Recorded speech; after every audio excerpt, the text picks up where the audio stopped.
Bueno, mis amados, estamos de regreso. Estábamos viendo la segunda venida del Señor, lo que en verdad es importante, y veíamos un primer punto que la Biblia habla acerca de este tema con mucha claridad, de la segunda venida, y veíamos tres puntos respaldados con la palabra. Jesús prometió que regresaría, que los ángeles lo reafirman y detallan su regreso, y que los escritores del Nuevo Testamento, el apóstol Pablo y los demás, hablan con claridad acerca del tema. Y cerrábamos con lo que ustedes están viendo en pantalla, que es importante entenderlo, que si las promesas de su primera venida se cumplieron, pues las promesas de la segunda venida también se cumplirán. Entonces vamos a continuar con un segundo punto. El primero era que la Biblia habla del tema. El segundo tiene que ver con los falsos anuncios acerca del fin del mundo, es decir, las fechas que a veces se han dado en el pasado. Y de eso encontré una lista que va hasta por allá 1700 algo, por lo menos en la época de mis congéneres.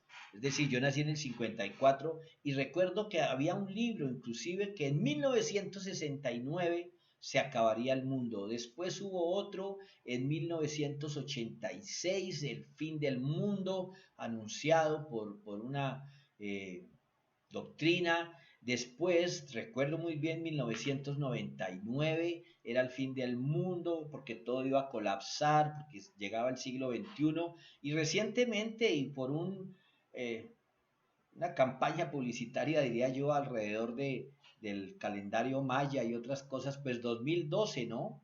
Y recuerdo también 2019, el año que pasó, y ahora que está esto del coronavirus y todo, pues no faltará quien fije la fecha en septiembre o diciembre, no sé por qué escogen esos meses, y por ahí el 21, para decir que 2020 es el fin del mundo. Pues bueno, vamos a ver qué dice la palabra en cuanto a estas fechas que se dan. eh, y lo primero es que tenemos que ver es que es peligroso osar y caer en falsas especulaciones, en engaños, porque eso puede llevar la incredulidad, el descrédito de la palabra, puede llevar también a un adormecimiento, porque la gente puede decir, no, eso todavía no viene. Mire, no podemos ni descartar ni afirmar una fecha. Entonces, vamos a la palabra de Dios. Estamos viendo supuestas fechas reveladas por ángeles, por visiones. Pues miremos qué dice la Biblia al respecto. En Marcos capítulo 13, versículo 22. Marcos 13, 22. La palabra dice, Marcos 13, 22, pues se levantarán falsos mesías y falsos profetas y realizarán señales y milagros para engañar, de ser posible, aún a los elegidos de Dios. Y aquí yo quiero abrir un poquito el concepto, no solamente en que aparecen profetas con fechas, sino que hay señales, dice aquí en la palabra, realizarán señales y milagros. Fíjense que no habla de falsos milagros, sino que realizarán milagros. ¿Y por qué? Porque el mundo, el ser humano, está acostumbrado a pedir señales para creer. Aún a Jesús le decía, pero danos señales. Y Jesús les decía, pero ¿qué más? Que he estado en medio de ustedes obrando. Entonces, cuidado con ir a lugares tras milagros y no al Señor poderoso que obra los milagros. Cuidado con dejarse impresionar por nombres de profetas, de apóstoles del Señor, porque el centro de la fe del creyente es Jesucristo, no seres humanos, porque entonces caeríamos en lo que cae la religión oficial que tanto criticamos. Entonces, cuidado con estos profetas que vienen a revelar lo que no dice la Biblia.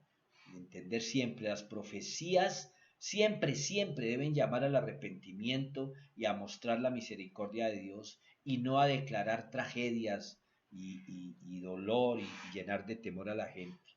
Porque sí, profetas del Antiguo Testamento y aún Jesús anunció muchas tragedias, pero a causa de la desobediencia del hombre y extendiendo siempre la misericordia de Dios. Y lo más importante como un punto B es que Jesús nunca dio fechas. Jesús nunca dio fechas. Leemos Mateo 24:36. Vamos a leer solamente Mateo 24:36.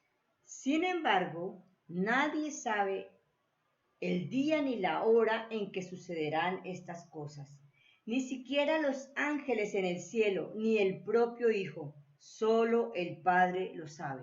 Entonces, estas son palabras de Jesús, no son palabras de un apóstol o de Pablo en sus epístolas. Jesús está diciendo, sin embargo, nadie sabe ni el día ni la hora, ni los ángeles, ni el Hijo, es decir, ni Jesús mismo, solo el Padre. Luego, cualquier persona que se atreva a decir que Dios le reveló fechas o días, pues está poniendo a Jesús como mentiroso. La verdad es esa. O es una persona privilegiada con mayores derechos que el mismo Jesús, Hijo de Dios, el cual declaró no conocer fecha. Todo esto nos tiene que llevar a entender, a notar que muchas veces, no siempre, pero muchas veces, el diablo, nuestro enemigo, es el que motiva a la gente a fijar o descifrar una fecha para el regreso de Cristo. Esto animando a la gente en su orgullo de ser un revelador, de ser un enviado especial, pero también con el propósito oscuro de Satanás, que los creyentes se desanimen o duden de esta verdad, o que digan que todavía demora mucho y finalmente ya ni piensen en que Jesús viene por segunda vez. Es decir, la mayoría de las veces, repito, no siempre, porque muchas veces son equivocaciones producto de sueños y de visiones que no tienen nada que ver con revelaciones divinas, pero muchas veces es Satanás inspirando y revelando esas supuestas fechas desde más allá y haciendo que la gente nos pueda pasar como el pastorcito mentiroso, que anuncie y anuncie y bueno, la gente se descuida y pierde toda credibilidad. Entonces vemos que Jesús nunca dio fechas. ¿A qué conclusión podemos llegar luego de este segundo punto? Bueno, tenemos que entender que es una pérdida de tiempo creer en esas especulaciones y en esas fechas. Cuidado, amados, porque este momento que estamos viviendo a nivel mundial es tierra fértil para que aparezcan ahora sí los profetas que van a determinar la segunda venida del Señor. No pierdas el tiempo con especulaciones necias que, entre otras cosas, no buscan animar a la gente al arrepentimiento por amor a Dios, sino por pánico, por temor. Entonces, yo los invito, y más adelante lo vamos a ver, lean mucho Mateo 24, 25, y oren, que sea el Espíritu Santo el que revele, y no los memes y Facebook y todas esas redes que, si bien son fuente de bendición por muchas verdades, también están abiertas a todo mentiroso, empezando por Satanás. Entonces, no perdamos el tiempo con especulaciones necias. Y hay un tercer punto que dice la Biblia respecto a la segunda venida del Señor, y es cuál el anuncio de un incremento en los desastres. Primero, que la Biblia es muy clara acerca del tema de la segunda venida, vimos.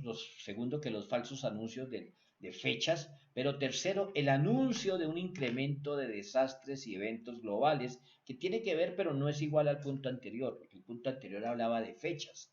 Pues este tercer punto habla del incremento de desastres, y el enfoque son los desastres y los fenómenos y todo lo que está pasando en el mundo.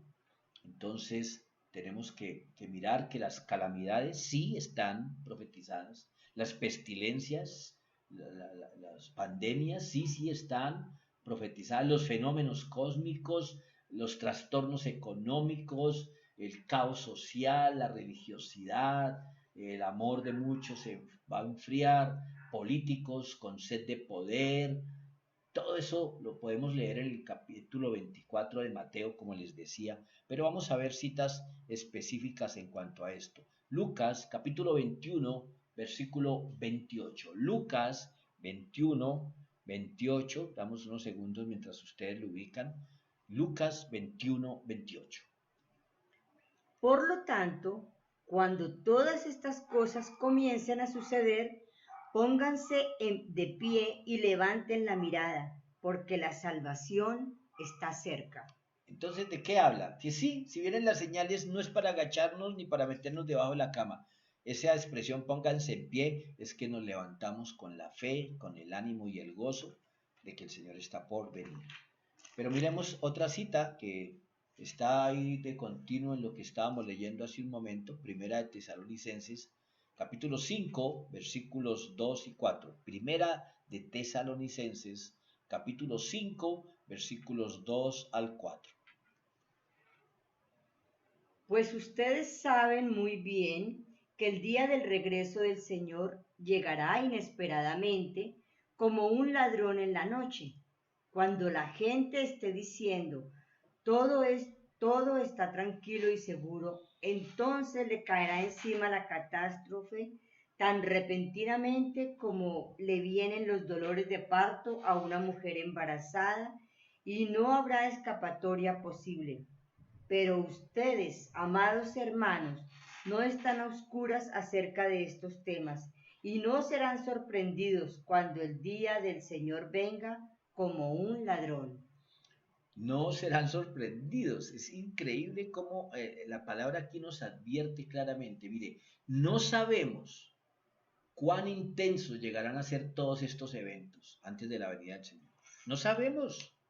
Pensamos que el tsunami que afectó a buena parte de Asia, el sur de Asia, pues ha sido como lo más tremendo. No sabemos si habrá algo tremendo. Es más, este virus que tiene al mundo de cabeza, no sabemos cuánto va a durar y si se va a quedar o vendrá otro peor. No sabemos. La magnitud de estos eventos no los conocemos. Y entonces, mira, estar enfocados en cada uno de esos eventos no nos permite ver el propósito de Dios, nos puede llevar a desatender el verdadero aspecto práctico que tiene que ver nuestra vida como creyentes. El enfoque, escúchame mi hermano, mi hermana, el enfoque de la segunda venida de Cristo no son los eventos, es Cristo, es Jesús. Mira, volviendo al comienzo, hablábamos del desierto hace unos meses. Y uno piensa que el enfoque es Mara, el agua amarga, el oasis, el Sinaí. No, esos fueron los eventos. ¿Cuál era el propósito? El cumplimiento de la promesa de Dios de salvar a su pueblo y llevarlo a la tierra prometida. Hay cientos de eventos ahí, que los espías, que Josué sí creyó, que Moisés no pudo cruzar, pero eso no nos puede distraer. ¿Me voy a entender? La razón de la segunda venida no es que la humanidad va a desaparecer, no, es que Jesús viene por segunda vez. Jesucristo es el alfa y el omega. Dice la palabra de Dios en Apocalipsis 22:13.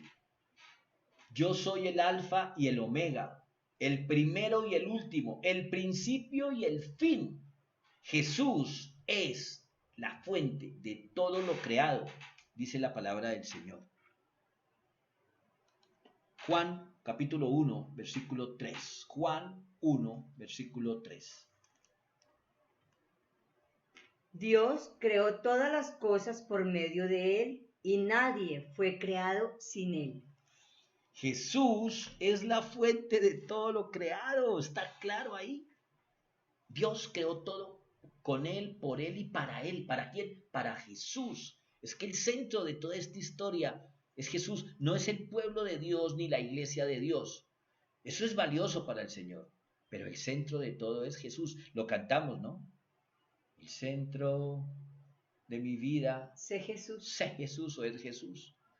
La meta de toda la creación es que Cristo sea glorificado, que venga por segunda vez y reciba su corona para la eternidad. A propósito, ¿no? Coronavirus, no, corona Jesús. Colosenses 1:16.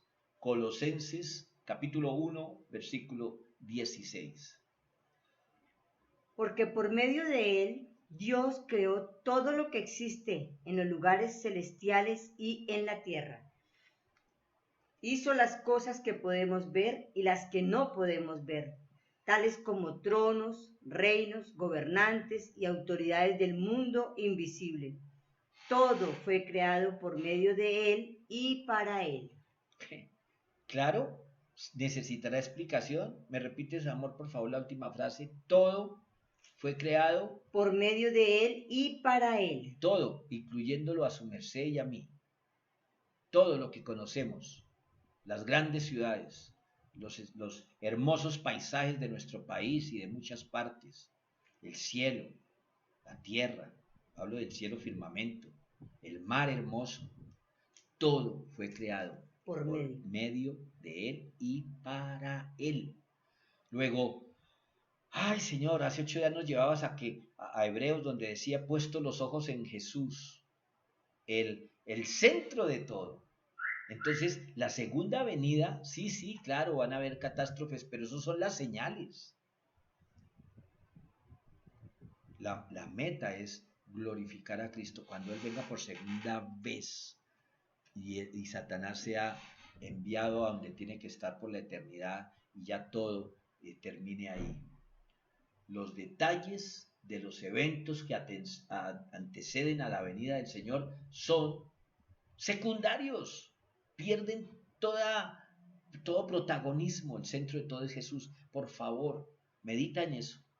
Voy a dar unos minutos para que ahí donde me están oyendo, familia, o si estás a solas, pero con el Señor, ores y medites. Señor, guía mi corazón al entendimiento total de que el centro eres tú y que la segunda venida, el protagonista es Jesús y no el planeta Tierra y sus habitantes.